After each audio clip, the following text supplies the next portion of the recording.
오름이라는 제목으로 말씀 잠깐 나누겠습니다. 우리가 보통 성경을 읽은 후에 아멘이라고 하는데 오늘 본문은 다 읽은 후에 아멘이라고 하기 좀 이상한 애매한 그런 본문입니다.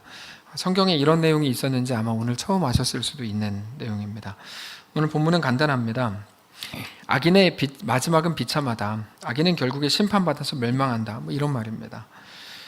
사실 세 친구와 욥의 2차전인데 처음에 1차전 때 엘리바스, 빌단, 소발이 욥에게 막 퍼부었고 욥은 그 말을 들었지만 수긍하지 않았고 반격했습니다. 그리고 나서 이제 두 번째 논쟁을 하는 겁니다. 먼저 엘리바스가 했고 오늘 본문에서 빌닷이 말하죠. 3절 같은 데 보면 어찌하여 우리를 짐승으로 여기며 부정하게 보느냐. 이게 이제 빌닷이 말하는 욥이 네가 나를 그런 식으로 쳐다보냐 왜? 뭐 이런 항변입니다. 잘 보시면 처음 논쟁 때랑 별로 달라진 게 없습니다. 친구들은 모든 것을 인과응보적 관점에서 말하고 있고 근데 단지 강도가 조금 더 세진 정도입니다. 나중에 살펴보겠지만 3차전이 또 나오는데 그때는 더 셉니다. 엄청 막 욕하고 막. 근데 내용은 똑같습니다. 대신에 강도가 세지니까 말이 군더더기 없이 분명하고 간단해지죠. 처음에는 설득으로 시작했습니다. 어린 자녀를 부모가 설득하죠. 이렇게 해보는 게 어때? 이런 것처럼 욥의 친구들이 이제 회개해 보는 게 어때? 이렇게 말했습니다. 그러나 상대가 그 말을 듣지 않자 설득이 권고가 되고 언성이 높아지고 협박이 되고 욕이 나오고 그렇게 되는 거죠. 물론 우리는 욥기의 결론을 잘 압니다. 하나님 뭐라고 말씀하십니까? 세 친구는 틀렸다. 욥이 옳다. 이 하나님의 결론이죠. 그러니까 오늘 본문도 이 결론을 갖고 바라봐야 됩니다. 결론을 아는 우리의 유익입니다. 오늘 본문만 봐도 오늘 본문에서 빌닷은 이렇게 말합니다. 네가 틀렸고 죄를 지어서 벌받고 있는데 내 말까지 못 알아듣고 계속 거부할 거면 차라리 지구를 떠나라. 이게 지금 오늘 본문입니다. 5절을 보시면 악인의 빛은 꺼지고 그의 불꽃은 빛나지 않을 것이요. 너 끝났다. 6절 그의 장막 안에 빛은 어두워지고 그 위에 등불은 꺼지고 그의 활기찬 걸음이 피곤하여지고 그가 마련한 꾀에 스스로 빠질 것이니 이거 다 저주하는 거 아닙니까? 욥에게 저주하는 거예요. 8절 이는 그의 발이 그의 그물에 빠지고 올가미에 걸려들고 그의 발 뒤꿈치는 덫에 치이고 그의 몸은 올무에 얽히고 그의 잡을 덫이 땅에 숨겨져 있고 그를 빠뜨릴 함정이 길목에 있으며 무서운 것이 사방에서 그를 놀라게 하고 그 뒤를 쫓아갈 것이며 그의 힘은 기근으로 말미암아 쇠하고 그 곁에는 재앙이 기다릴 것이며 계속 읽기도 좀 그렇습니다. 욥에 대한 저주입니다. 그러니까 왜 이렇게까지 막 말하냐면 이런 거죠. 너는 흠이 많은데 내가 시키는 대로 회개도 안 하고 또 뭐냐 도대체. 우리가 마음에 안 드는 사람을 볼 때 마지막이 저건 왜 살지? 이렇게 이제 말하잖아요. 그렇게 말하는 이유가 네가 그렇게 틀리게 살 거면 차라리 죽어라 이거거든요. 그렇게 할 거면 지구를 떠나라. 근데 그 얘기를 하고 있는 거죠. 그 얘기를. 근데 과연 그럴까? 잘못 없고 문제 없고 실수 없는 사람이 과연 있을까? 그리고 또 하나는 그렇게 사는 삶이 우리를 부르신 하나님의 부르심일까? 라고 하는 겁니다. 그러니까 여러분 우리를 하나님이 부르실 때 야 잘못 없이 살고 문제 없이 살고 실수하지 않고 살아야 된다라고 부르신 걸까요? 그걸 물어보는 겁니다. 그래서 우리는 오름이라는 게 뭔지를 알아야 됩니다. 오름이 뭔가? 오름. 욥의 친구들은 오름 말을 하죠. 다 맞는 말입니다. 근데 욥은 니네 말이 다 맞고 나도 다 아는데 내가 겪고 있는 상황과 이 아픔은 옳은 말에 포함되지 않는다. 이렇게 말하는 거죠. 그리고 욥기 마지막 부분에 보면 하나님도 같은 말을 합니다. 니네 말이 다 맞는데 하나님은 그것보다 크다. 하나님은 너희의 옳은 말에 갇히지 않는다. 바로 이 부분이 친구들이 틀린 부분입니다. 친구들은 그 옳음이 전부인 줄 알고 옳음을 막 얘기하는데 하나님은 그것보다 크신 분이다. 딱 나오니까 할 말이 없죠. 하나님의 일하심은 그것보다 크다. 단순한 세상 질서에 붙들려 있지 않다. 여러분 오전에 무슨 말씀을 들었습니까? 예수님이 십자가 지시겠다고 할 때 베드로가 말렸습니다. 그때 예수님은 사탄아 이렇게 부르시죠. 사탄아 저리 가라. 베드로는 충분히 할 수 있는 말을 했다 그랬죠.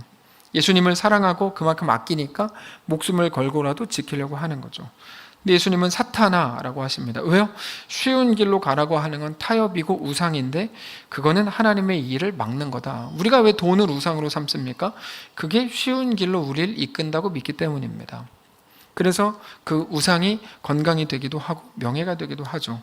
베드로가 충분히 할 수 있는 말, 일리 있는 말을 하면서도 사탄아가 된 이유는 하나님의 일하심, 하나님의 일을 몰랐기 때문이다 말씀드렸죠. 하나님의 일, 하나님이 하시려는 일은 무엇입니까? 그가 가는 그 길을 통해서 온전한 하나님의 백성으로 우리를 얻으시는 거죠. 근데 사탄은 그거를 막았죠. 그거를 피해가게 만들죠.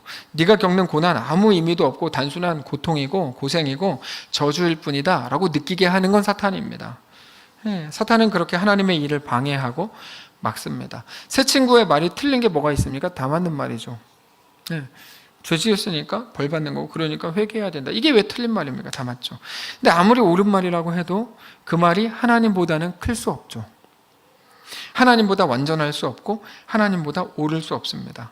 하나님이 욥에게 행하시는 그 일은 그들의 옳음보다 옳고 더 커서 세상의 이치를 아무리 안다고 해도 이해할 수가 없죠. 욥이 당하는 일을 누가 이해합니까?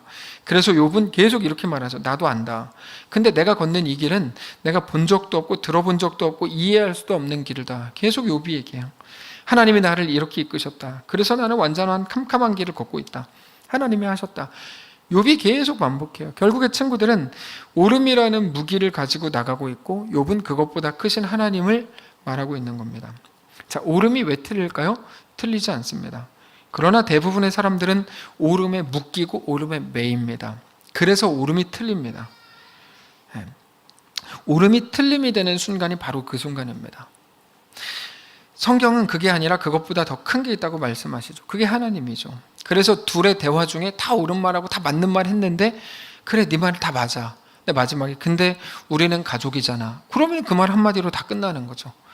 앞에서 말한 옳음이 다 끝나는 거죠. 근데 사실 옳음이라는 게 아무리 옳아도 틀린 게 될 때가 있다는 걸 알아야 됩니다. 그렇게 되면 옳음이라는 건 그냥 말장난에 불과했던 거죠. 옳다는 게 뭘까요? 아니, 기독교에서의 옳음이 뭘까요? 옳음이 아니라 옳음이 능력이 될 때 그게 진짜 옳음이다. 이게 이제 기독교의 옳음입니다. 욥의 새 친구가 욥에게 옳은 말 하고 있는데 그 말을 왜 하려고 하는 걸까요? 욥을 항복시키려고 옳은 말을 하는 거거든요. 단순해요. 우리가 옳은 말 할 때도 마찬가지예요. 사실 상대를 굴복시키려고 옳은 말 하는 겁니다. 그러려고 옳음이 쓰이는 겁니다. 그러니까 그건 옳음이 아니죠. 이 이해가 되십니까? 근데 단지 욥뿐만 아니라 우리가 늘 경험하는 건데 옳은 말로 누군가를 변화시키려고 할 때는 그게 옳은 말이 아닌 게 됩니다. 우리가 자녀들에게 옳은 말을 하죠. 근데 그 말이 자녀들을 바꾸지 못합니다. 부모가 틀렸기 때문이 아닙니다. 옳은데 옳은 게 전부가 아니기 때문이죠. 우리의 옳음이 무능한 이유는 우리 옳음이 단지 윤리나 도덕이나 법에 갇혀 있기 때문입니다. 교회 안에서는 이게 안 통합니다. 근데 이게 요즘 교회에서는 이게 통하죠. 그래서 막 법정으로 가고 막 사회법정으로 가고 막 난리 나죠. 근데 원래는 교회는 옳음이 이게 통하지 않습니다. 옳음이 거기 갇히면 무능함이 됩니다. 로마서 7장을 한번 찾아봅시다. 로마서 7장. 제가 오후에 이렇게 나긋나긋하게 조근조근하게 설교하는 이유는 오전에 하도 소리를 질러서입니다. 그래서 오후에는 힘이 하나도 없이 그냥 이렇게 하는 겁니다. 근데 오늘 점심에 대해서 너무 감사하게 생각하는 게 제가 진짜 너무 맛있게 점심을 먹었어요. 특히 그 노각무침. 저는 감동을 받았어요. 하나님이 허락하신 음식물 중에 이런 게 있다니. 로마서 7장 14절. 우리가 율법은 신령한 줄 알거니와 나는 육신에 속하여 죄 아래 팔렸도다. 내가 행하는 것을 내가 알지 못하노니 내가 원하는 것은 행하지 아니하고 도리어 미워하는 것을 행함이라. 만일 내가 원하지 아니하는 그것을 행하면 내가 이로써 율법이 선한 것을 시인하노니 이제는 그것을 행하는 자가 내가 아노니 내 속에 거하는 죄니라. 이 구절은 내 속에 선과 악이 두 가지가 있는데 자기들끼리 싸우면 꼭 악이 이긴다? 이런 말이 아닙니다. 그렇게 읽히시는데 그게 아니에요.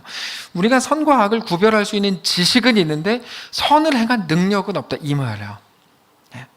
내가 선과 악을 구별할 수는 있다. 근데 선을 행할 능력이 되게 없다. 지식이 능력으로 이어지지가 않더라.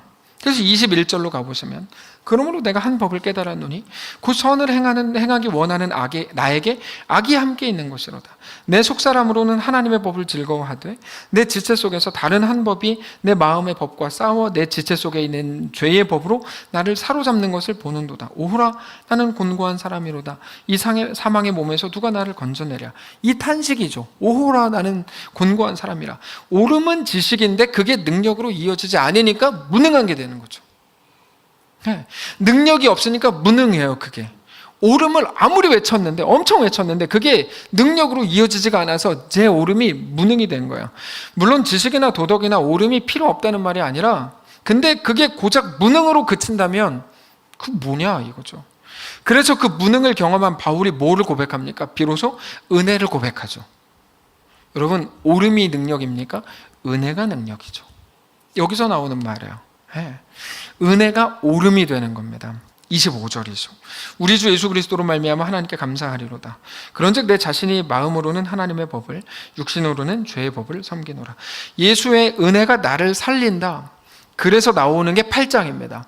8장 1절 2절 보시면, 그러므로 이제 예수 그리스도 안에 있는 자에게는 결코 정죄함이 없나니 이는 그리스도 예수 안에 있는 성령의 생명의 성령의 법이 죄와 사망의 법에서 너를 해방하였습니다. 예수 그리스도의 완전한 은혜가 나오죠. 여기 나오는 죄와 사망의 법과 예수 안에 있는 생명의 성령의 법은 무엇입니까? 어떻게 다를까요? 이게 율법과 은혜인데 율법은 비인격이고 은혜는 인격입니다. 그게 결정적인 차이입니다. 율법과 은혜의 차이. 옳음이 왜 무능하다고요? 거기에는 인격이 없기 때문입니다. 옳음은 무능합니다. 다만 규칙에 매여 있을 뿐입니다. 은혜는 왜 강력할까요? 사랑에 붙들려 있기 때문입니다. 결국 옳음이 아니라 사랑과 은혜가 더 강력한 거라고 성경은 말하죠. 그럼 말하죠. 사랑에 대해서 성경은 뭐라고 말합니까? 자, 사랑을 찾아보려면 고린도전서 13장으로 가야죠. 고린도전서 13장 1절입니다. 거기 보면 사랑의 정의와 설명이 나옵니다. 사랑의 정의와 설명. 사랑에 대해서 가장 잘 아는 분은 우리 교회에서 김덕수 집사님이죠. 그러니까 큰딸을 사랑이라고 이름 지은 거예요. 1절, 내가 사람의 방언과 천사의 말을 할지라도 사랑이 없으면 소리나는 구리와 울리는 꽹과리가 되고, 내가 예언하는 능력이 있어서 모든 비밀과 모든 지식을 알고 또 산을 옮길 만한 믿음이 있을지라도 사랑이 없으면 내가 아무것도 아니요. 이거는 문만기 집사님의 고백인데. 3절, 내가 내게 있는 모든 것으로 구제하고 또 내 몸을 불사르게 내줄지라도 사랑이 없으면 내게 아무것도 없다. 이렇게 말하죠. 사랑은 최소한 3가지, 이거는 아닙니다. 뭐가 아니죠? 사랑은 천사의 말로 대체가 안 된다. 야, 오버하지 마라. 천사의 말로 대체 안 된다. 2번째, 사랑은 산을 옮길 만한 대단한 능력으로도 대체 안 된다. 야, 오버라는 말이 좀 그러네. 오버하지 마라. 그 대체 안 된다. 3번째, 내 몸을 불사르게 내어주는 그 열정으로도 대체 안 된다. 사랑은 그런 게 아니다 이거예요. 사랑은 뭐가 아니다, 이게 소극적인 표현이잖아요. 그럼 적극적인 사랑은 뭡니까?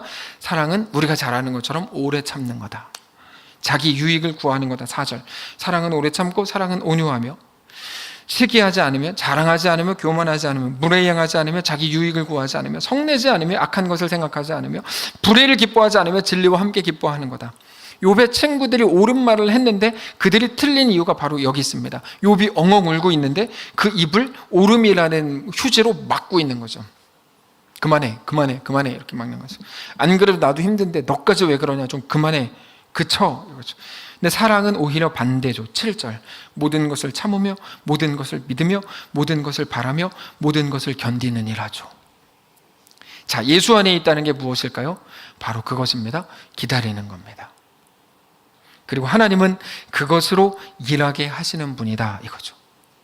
그래서 우리는 이렇게 답답한 거죠. 왜 성도들이 이럴까? 하나님은 뭐라고 말씀하십니까? 그것으로 일하게 한다 이거죠. 그래서 사랑이 능력이 되고 사랑이 옳음이 되죠. 근데 사랑은 내가 책임지는 거고 내가 헌신하는 거고 내가 괴로운 겁니다. 사랑을 하시기를 주님 이름으로 축복합니다. 그 괴로움이죠. 그 괴로움. 그러니까 사랑이라는 것은 같이 괴로운 거고, 옳음을 말하면서 내가 괴롭지 않기를 원한다는 건 그러면 틀린 게 되는 거죠. 옳음이라는 건 별거 아닙니다. 물론 이거는 하나님밖에 할 수 없습니다. 그래서 우리 스스로 이런 거 잘 못했다고 해서 자책할 건 없습니다. 기독교인들 문제는 자꾸 자책한다는 거죠. 자꾸 자책하지 마십시오, 별로. 다만 우리가 하나님이 누구신 줄 알고 그리스도인이 어떤 사람인지 알 수는 있습니다. 그리고 그 삶의 방향으로 흉내낼 수는 있습니다. 그리고 하나님이 오늘 우리를 그 자리로 부르셨다는 것만큼은 분명한 사실입니다. 그리고 그렇게 하나님이 누구신지 알고 그렇게 가야 된다고 하는 것은 하나님과 우리의 관계에 모든 답이 있다는 의미이기도 합니다. 이게 아주 중요한 부분인데 여기까지 어려웠는데 잘 따라오셨습니다. 자, 하나님과의 관계에 답이 있다는 게 무슨 말일까? 이것만 살피고 마치겠는데요. 그거를 이해하기 위해서 가장 좋은 본문은 마태복음 25장입니다. 오늘 왜 이럴까요? 설교가 도대체 아침부터 계속 찾네요. 마태복음 25장 24절입니다. 44페이지 신약성경.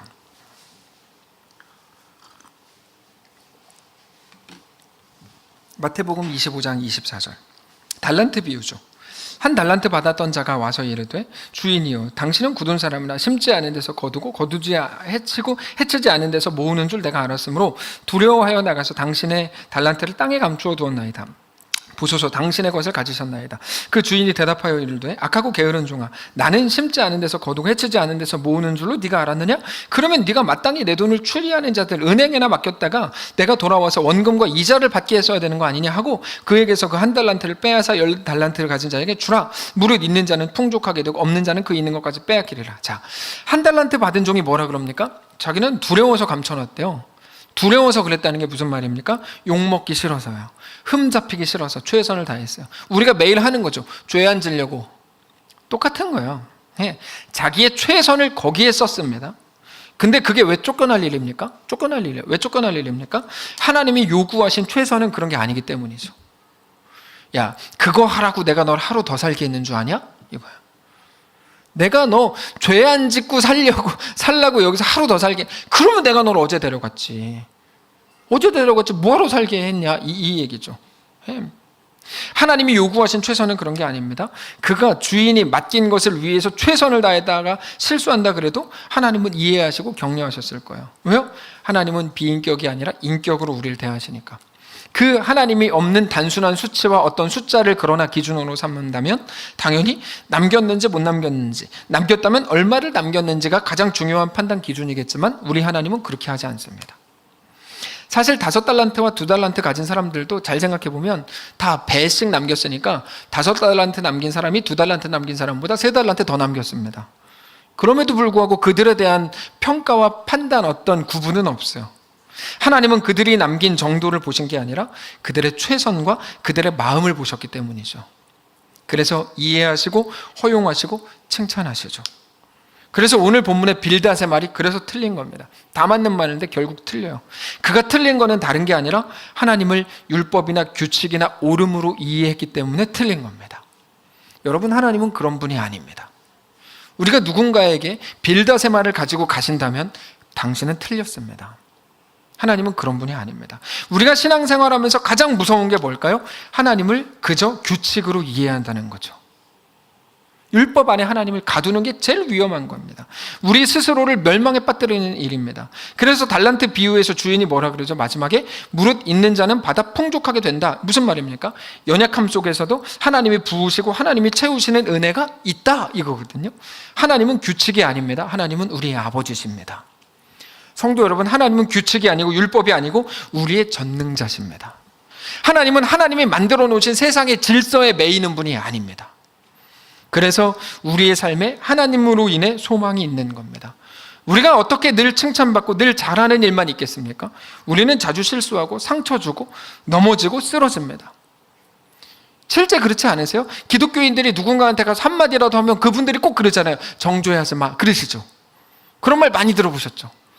그래서 그 마음이 얼마나 상대의 마음을 아프게 하는 줄 알고 자기도 이제 누군가한테 가서 정죄하지 마 그러잖아요. 그런 말 많이 하죠. 우리는 얼마나 자주 넘어지고 쓰러집니까?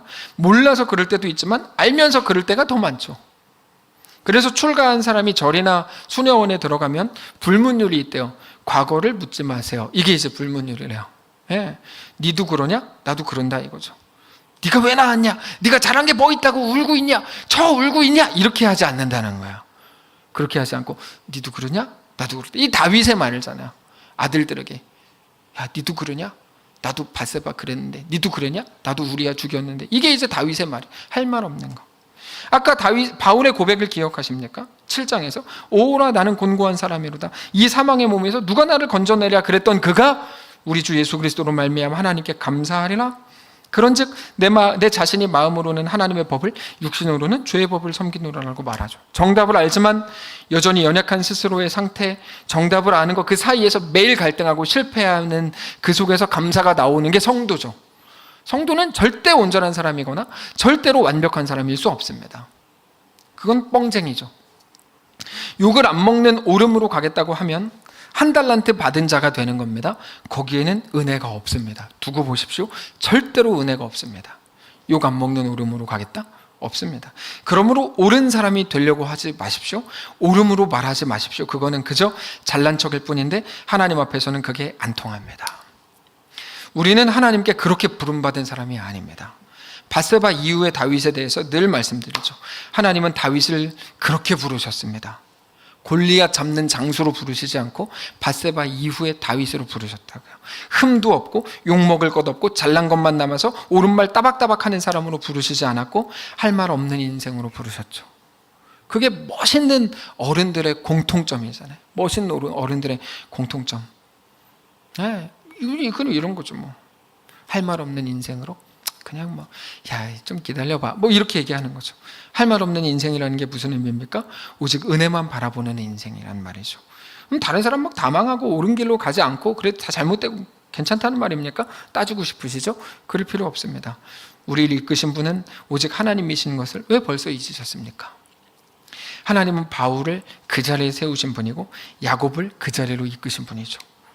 물론 그 말이 교육과 훈계가 필요 없다는 의미 없다는 말이 아닙니다. 성경은 자식들을 가르칠 때 패라고 가르칩니다.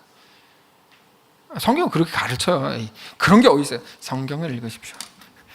그러면 다 나와요. 자식을 가르칠 때 패라고 가르칩니다. 저희 아버지는 성경적인 분이셨죠. 근데 어쨌든 중요한 건 그게 아니고 성경은 패라고 가르쳐요. 그래도 죽지 않으리라 이렇게 말하는 게 성경 엄청 무서워요. 우리 애들이 있어야 되는데. 성경은 그렇게 가르쳐요. 다만 오늘 말씀의 결을 기억하십시오. 우리는 말씀을 대할 때 늘 하나님의 어떠하심에 대해서 생각할 수 있어야 합니다. 말씀을 정리하겠습니다. 성도 여러분, 우리 하나님은 무능한 오름을 우리에게 들이대시는 분이 아닙니다. 우리를 향한 하나님의 목적, 우리에게 행하실 하나님의 일을 기억하십시오. 이 땅에서의 잠깐의 편안함을 위해서 아들 예수를 이 땅에 보내신 게 아닙니다. 그러니까 우리가 기도하고 우리가 소원하고 기대하는 모든 내용들이 예수가 이 땅에 나를 위해 오셔서 죽으셨다는 거에 비해서 너무 작은 것들이잖아요. 그래서 안 지루어지는 거예요. 하나님은 우리를 향한 목적이 그것보다 크거든요. 그러니까 아무리 로또를 사도 로또에 당첨이 안 되는 이유가 거기 있었던 거예요. 예수의 오심과 죽으심이 너무 커서. 그럼에도 믿음으로 로또를 사십시오. 이루어지기를 축복합니다. 1등은 18억, 2등은 5억인가? 3등이 18만 원인가? 액수가 다 틀린 것 같은데 하여튼 하나님의 일은 그 모든 과정을 통해서 우리를 얻으시는 겁니다. 그것을 위해서 우리에게 오름이라는 잣대를 들이대시는 게 아니라 우리를 사랑하시고 기다리십니다. 그게 바울이고 그게 다윗이고 그게 야곱이죠. 우리의 아픔은 뭡니까? 못 기다리겠다는 거죠. 어제 청년부 리더 모임을 하는데 10몇 명 이렇게 모여서 하는데 한 청년이 자기 아픔에 대해서 얘기했어요. 자기가 진짜 호구처럼 사람들 예수 그리스도의 사랑으로 이것도 하고 저것도 했더니 진짜 나를 호구로 알고 막 다 시킨다 이런 울분을 토하면서 얘기했어요. 그래서 보통은 제가 이제 대답을 하는데 어제는 박신이가 대답을 줄 거야. 그래서 박신이 집사님이 대답을 했어요. 뭐라고 대답했냐면 좀만 기다리면 그런 일이 사라질 거야 이렇게. 그래서 한 명한테 더 시켰어요. 몇 년 기다려야 되냐 그랬더니 5년만 기다려 이렇게. 그래서 결정이 끝났어요. 5년 기다리면 그는 더 이상 죽지 않아도 되는 걸로. 예언이죠. 예언. 바로 그게 우리의 길이죠. 우리는 바울이고 다윗이고 야곱의 삶을 다 뻔히 봤으면서 못 기다리겠다 이거죠. 못 기다리겠다 아니죠. 그러나 하나님은 우리의 삶을 만드신다. 예. 오늘 우리 하나님을 믿으시길 바랍니다. 하나님의 의지를 기억하시기 바랍니다. 나는 너를 절대로 포기할 수 없다. 나는 무슨 일이 있어도 너를 하나님 나라의 온전한 백성, 온전한 성도로 이끈다라고 말씀하시는 우리 하나님을 오늘 바라보실 수 있기를 바랍니다. 그래서 오전에 나누고 있는 네가 예루살렘에서 예수의 부활을 증언한 것처럼 로마에서도 그리하여야 하리라. 이게 너무 강력한 메시지입니다. 왜요? 이제 우리는 죽을 수도 없는 거죠. 죽을 수도 없는 거예요. 이 로마로 가기 전에는 죽을 수도 없어요. 그렇게 하나님께 붙들려서 그 길을 가게 될 겁니다. 다만 그 길이 생명의 길이고 소망의 길인 것을 잊지 말라는 거죠.